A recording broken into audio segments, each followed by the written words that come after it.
Hello, आप सबका स्वागत है हमारी सीरीज में। और इस बार हम बात करेंगे कार्सिनोमा पैंक्रियास की। आपको याद होगा कि पहले चैप्टर जो था वो था एनाटॉमी, फंक्शन और हिस्ट्री ऑफ पैंक्रियास। दूसरे में हमने एक्यूट पैंक्रियाटाइटिस को डिस्कस किया था और तीसरे में हमने क्रॉनिक पैंक्रियाटाइटिस करा था। तो इस बार हम लोग इस सीरीज को कंक्लूड करेंगे with carcinoma pancreas. So let us start with carcinoma pancreas. Let's talk about the incidence first. Incidence में सबसे ज़्यादा ज़रूरी समझना है कि इंडिया में अभी इतना कार्सिनोमा पैंक्रियास नहीं है का मतलब है, जो हमारी स्टैटिस्टिक्स कहती हैं वो मेल्स में 1 लाख पॉपुलेशन में 0.5 to 2.4 है, और फीमेल्स में यही वैल्यू 1 लाख में आपकी 0.2 to 1.8 है पर लैक पॉपुलेशन। तो ये ज़्यादा नहीं है as compare to western countries, and also it is more in the north and the western part of India. North western India में ये ज़्यादा देखा गया है कार्सिनोमा पैंक्रियास। ठीक है, मेन कॉजेज अभी भी वही हैं, थोड़ा जेनेटिक है, थोड़ा टोबैको है और थोड़ा क्रॉनिक पैंक्रियाटाइटिस है। लेकिन ये इसका मतलब ये नहीं कि पैंक्रियाटाइटिस और ये कार्सिनोमा पैंक्रियास का इंसिडेंस कम है तो हम इसको लाइटली लें। समझना ये है कि अगर होता है किसी को कार्सिनोमा पैंक्रियास तो उसकी ज़्यादा से ज़्यादा 5 ईयर का जो सर्वाइवल रेट बताते हैं वो 13% होता है, and that is not very promising figure. It is in 5 years there is only 13% chance a person will survive of pancreatic cancer, and अगर ये डायग्नोज हो जाता है तो there is a chance that within 1 year the patient might not survive it.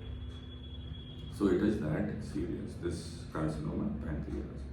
But don't be disheartened, because if you go by the other statistics, there have been reported cases in which a lady has survived for up to 31 years after being diagnosed as carcinoma pancreas. मतलब 31 साल के बाद तक एक lady को carcinoma pancreas discover होने के बाद भी सर्वाइव करा है उसने।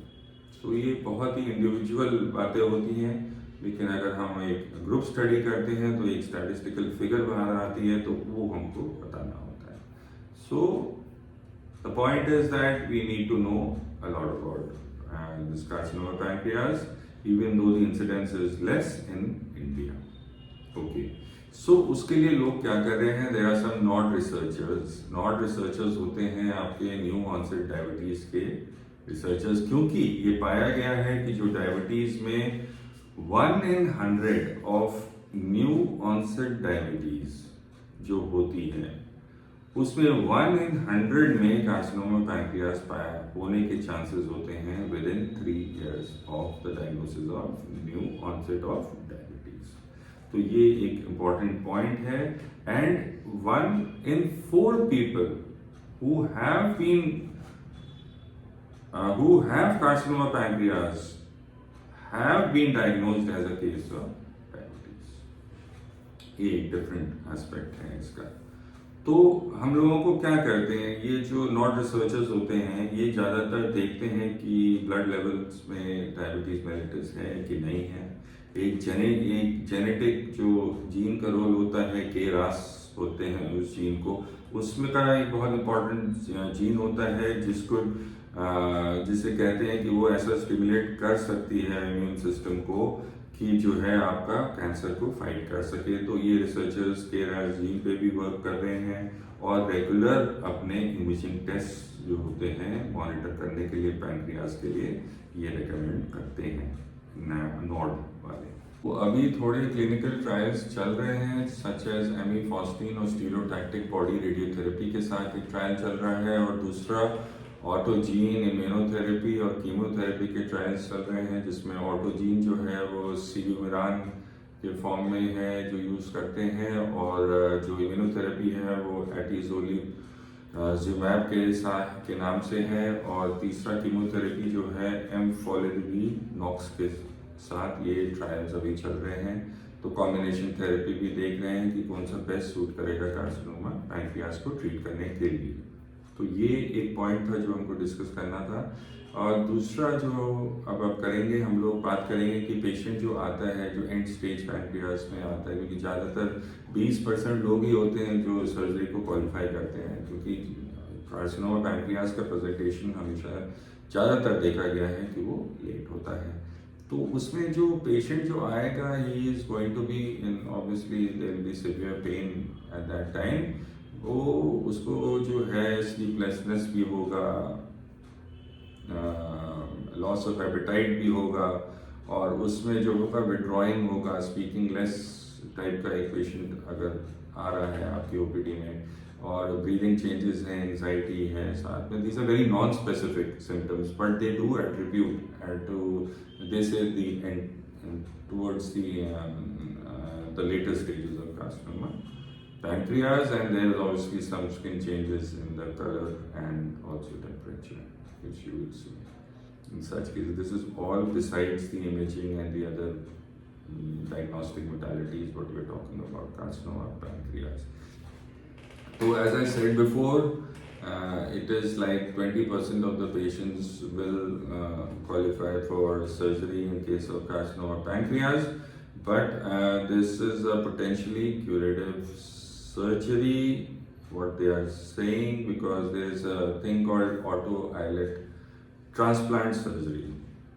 Now this is something that is which helps to produce insulin. Once you remove the pancreas, so there is something you need to produce insulin, so there is an auto islet transplantation, to cell transplant, which is done in that. So in cases of certain tests have also revealed that this is in which the pancreas and spleen were removed, and then by using minimally invasive technique, and then this auto islet cell transplant was done, which is successful. So this is how they are treating pancreas now. इसमें distal pancreatectomy भी होती है, जिसमें आप you remove the body and tail of the pancreas, और total pancreatectomy में तो you remove the entire pancreas, spleen, gallbladder, CVD, portions of small intestine, and the stomach with that. So that is total pancreatectomy. So then you obviously have to give some enzyme supplement with it, and throughout the life they will go as long as the patient is living. And then the important point here is to also see whether, ask the pathologist whether the surgical margins are free of cancer or not. So these are the basic points what we look for in the treatment, summarization of the treatment. And then the complicated subject, there is also a paper which was written on thoracoscopic splanchectomy in case of carcinoma pancreas as a palliative procedure for this thing. It's published in JMAS. So in case you're interested, you can go and see that also. So this is a complicated subject, so I think I'll just focus more on what are the types of pancreas, and this carcinoma pancreas, what is the classification basically, and how do you stages, so you get a brief idea कि भाई ये stage क्या होती है। और हम TNM staging के बारे में आपको थोड़ा मैं यहाँ पे बता दूंगा, तो उससे आपको आइडिया हो जाएगा कि अगर कार्सिनोमा पैंक्रियास डेवलप हो गया है तो ये किस स्टेज में हो सकता है। इस समय आप खुद ही रिपोर्ट देख के पता कर सकते हैं। तो जैसे हम कह रहे थे, classification of pancreatic this cancer, exocrine pancreatic cancer, and obviously neuroendocrine pancreatic cancer is there, because exocrine में एसिनल सेल से enzymes निकलेंगी, and which is most common is adenocarcinoma, and neuroendocrine pancreatic cancer is also called islet cell tumor.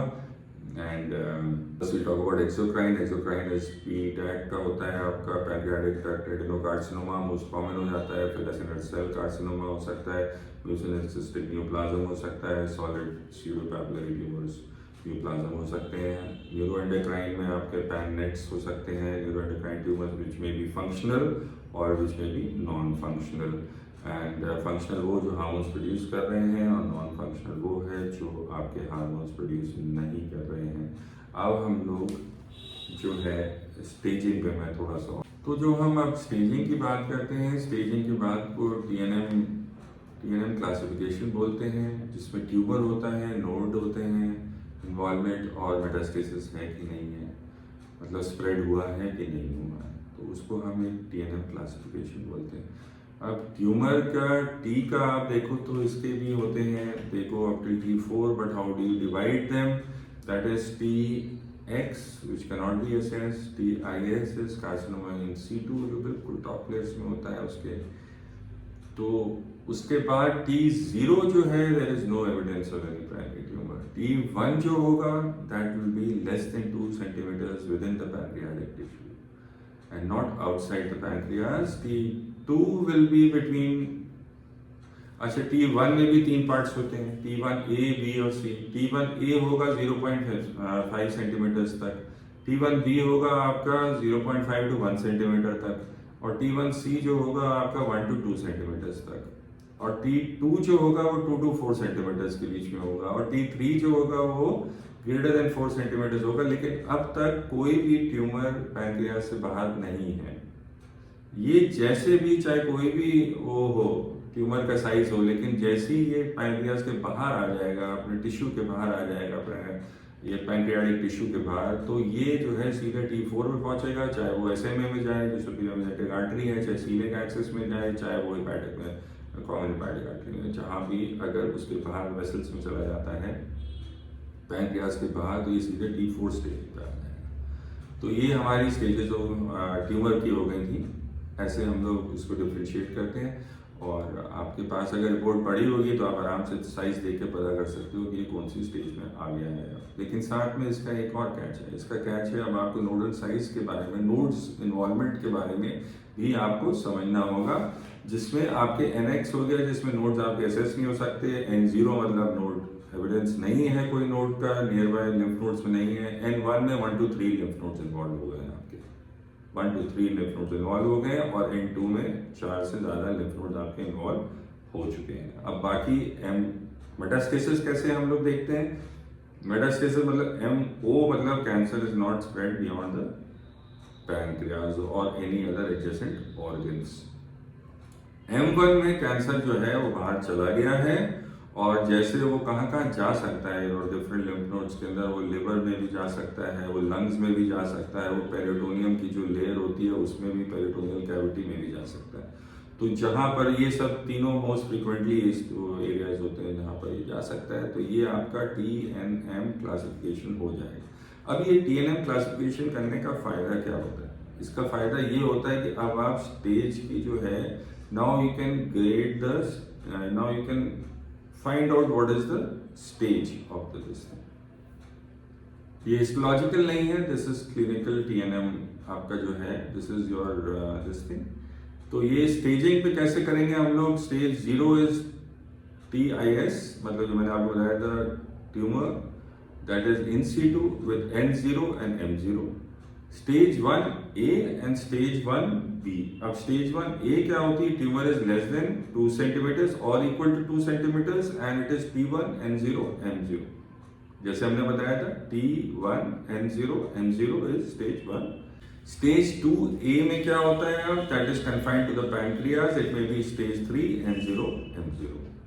Stage 2B में क्या होगा आपका, that is spread to nearby lymph nodes, but there is not spread to any of the distant sites, and major vessels or nerves are involved in this. So it may be T1, 2 or even 3, N1, M0. Okay, and stage 3 will be your spread to the major blood vessels near pancreas or lymph nodes, but not to any of the distant sites. So इसमें आप अगर लेके चलो, चाहे कोई भी T हो, N2 तक चला गया और N हो गया, लेकिन M0 पे हो आप अभी, तो ये T4 M0 भी आपको स्टेज 3 भी ही बोलेंगे।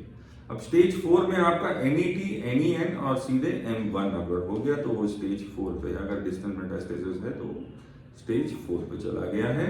तो ये ही बेसिकली हम डिवाइड करते हैं इसको, ट्यूमर का जो क्लासिफिकेशन होता है। So I sincerely hope I have been able to explain a little bit about what is happening and what are the types of this cancer, this thing of pancreas, and I'll see you again next time. Thank you so much.